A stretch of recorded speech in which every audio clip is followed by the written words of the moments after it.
शिवसैनिकांनी मित्रांनो कंबर कसली पाहिजे आणि ज्या ज्या ठिकाणी प्रशासकीय अधिकारी महसूल अधिकारी ज्यावेळी त्या ठिकाणी आपल्या शेतीचा पंचनामा करायला येतील त्या दिवशी त्यांचं कंबारडं मोडायची भूमिका ही शिवसैनिकांनी घेतली। आपल्याला विनंती आहे, भविष्य काळामध्ये जर शेतकरी वाचला तर आपण वाचणार आहे, शेतकरी जर भयभीत झाला तर आपल्याला जीवनाचे वस्तूचे भाव प्रचंड प्रमाणात वाढतील, धान्याचे भाव वाढतील आणि आज रोजी सिटीत राहणाऱ्या लोकांना आज रोजी 50 रुपयाने मिळणारा तांदूळ हा 150-200 रुपये होईल। या दिवशी मित्र हो, ह्या राज्यकर्त्यांना शेतकऱ्यांची किंमत कळेल। एकच करावं लागेल की ह्या कोल्हापूर जिल्ह्याचे पालकमंत्री प्रकाश आंबेडकरांच्या घरावर मोर्चा काढावा लागेल, कारण त्याने या जिल्ह्याचं पालकत्व स्वीकारलंय आणि जर मोर्चा आपण घ्यायची भूमिका घेतली तरच आपल्याला न्याय बऱ्यापैकी मिळतोय का याची साक्षरता त्यावेळी तयार होईल। न्याय मागायचा कुणाकडे? जिल्हाधिकाऱ्यांच्याकडे गेलं, फोटो काढला, त्यांनी सांगितलं की मी सरकारला कळवतो म्हणतात, सरकार हेच आणि जिल्हाधिकारी पण हेच। प्रांतांच्याकडे गेलो, निवेदन घेतात, सरकारला कळवतो म्हणतात, न्याय मागायचं कुणाकडे? म्हणून ह्या जिल्ह्याचं पालकत्व स्वीकारणारे आंबेडकर साहेबांच्या घरावर या ठिकाणी मोर्चा काढायची भूमिका तुम्ही व्यासपीठावर बसलेल्या नेत्यांनी ठरवा, त्याचं सगळं नियोजन भुदरडमध्ये मी लावतो एवढीच विनंती या ठिकाणी करतो। आणि ज्या ज्या ठिकाणी मित्रांनो एवढंच लक्षात ठेवा, माझी जमीन असेल, मी कोल्हापूर सिटीत राहत असेल, मी पुण्यात राहत असेल, पण ज्या दिवशी शेतकरी संपल त्या दिवशी आपल्यावर येणारं प्रचंड फार मोठं संकट असेल ते मित्र हो कोरोनाच्या पेक्षाही भयानक असेल, लॉकडाऊन पेक्षाही भयानक असेल, त्यावेळी आपल्या शेतकऱ्याची किंमत कळेल। शक्तीपीठ महामार्ग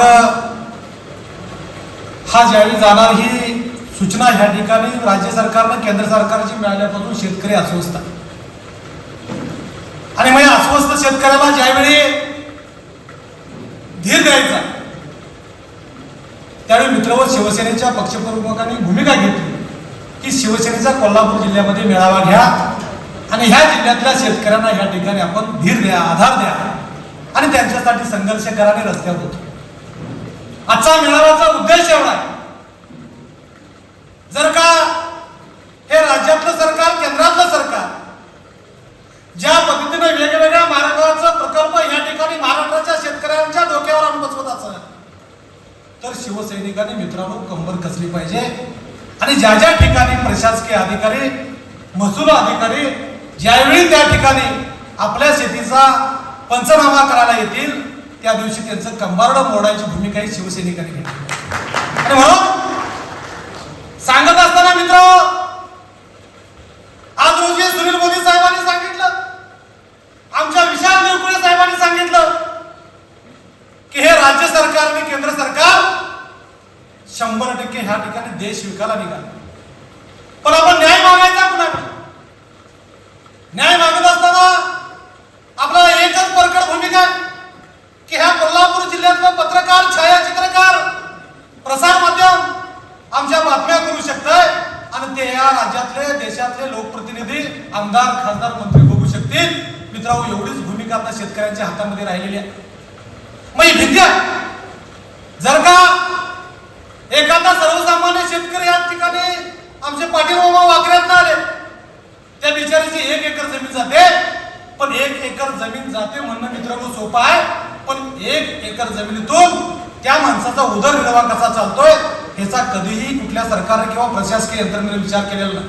आज जर त्या सामान्य शेतकऱ्याचे त्याच्या जनावरं जर 4 जनावरं असतील तर ह्या ठिकाणी शिंत्रे साहेब 4 जनावरांना वैरण लागणारी 1 एकर मध्ये अर्धा एकर जमीन हा माणूस ते आपलं पोट भरण्यासाठी भुईमुग असेल, शेंग असेल, भात असेल, नाचणं असेल करू शकतो आणि अर्ध्या एकर मध्ये गवत ह्या ठिकाणी निर्माण करून आपली जनावरं पोचून ह्या ठिकाणी आपलं कुटुंब पोचू शकतोय।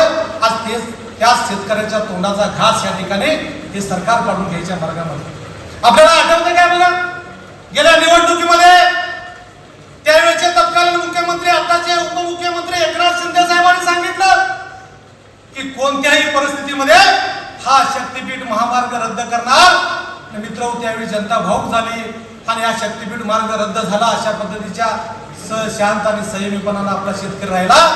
पुन्हा मित्र निवडणुका झाल्या, निवडणुका झाल्यानंतर पुन्हा तिने अधिसूचनेमध्ये बदल केला आणि कार्यक्षेत्र वाढवलं। बुधवार तालुक्यामध्ये काल या ठिकाणी प्रांताधिकाऱ्यांना निवेदन दिलं आणि त्यातली सगळ्यात महत्वाची मित्र गंमत एक आहे की सरकारच्या सत्तेत असणारे देखील निवेदन द्यायला पुढे आहे आणि यांना लाज वाटली पाहिजे. मी म्हणतो तुम्ही सरकारमध्ये आहे, सत्तेत आहे, निवेदन द्यायला तुम्हीच पुढे आहे, म्हणजे जनतेची दिशाभूल करायची, सरकारनं अधिसूचना काढायच्या आणि आपल्या काही या ठिकाणी बगल बच्चांना सूचना करून ह्या ठिकाणी आंदोलन निवेदन लावायची. अशा पद्धतीची जनतेची दिशाभूल करणारा ह्या ठिकाणी शक्तीपीठ महामार्ग आहे. माझी आपल्याला विनंती आहे, भविष्य काळामध्ये जर शेतकरी वाचला तर आपण वाचणार आहे. शेतकरी जर भयभीत झाला तर आपल्याला जीवनाचे वस्तूचे भाव प्रचंड प्रमाणात वाढतील, धान्याचे भाव वाढतील आणि आज रोजी सिटीत राहणाऱ्या लोकांना आज रोजी 50 रुपयाने मिळणारा तांदूळ हा 150-200 रुपये होईल. या दिवशी मित्र हो, ह्या राज्यकर्त्यांना शेतकऱ्यांची किंमत कळेल. म्हणून माझी आपल्याला विनंती आहे, इंगवले साहेब आज मेळावा आहे, भोसले साहेब आपण याला संबोधित करतोय, हे सगळं मान्य आहे, पण यावर एकच करावं लागेल की ह्या कोल्हापूर जिल्ह्याचे पालकमंत्री प्रकाश आंबेडकरांच्या घरावर मोर्चा काढावा लागेल, कारण त्याने या जिल्ह्याचं पालकत्व स्वीकारलंय आणि जर मोर्चा आपण घ्यायची भूमिका घेतली तरच आपल्याला न्याय बऱ्यापैकी मिळतोय का ह्याची साक्षरता द्यावी तयार. न्याय मागायचा कुणाकडे?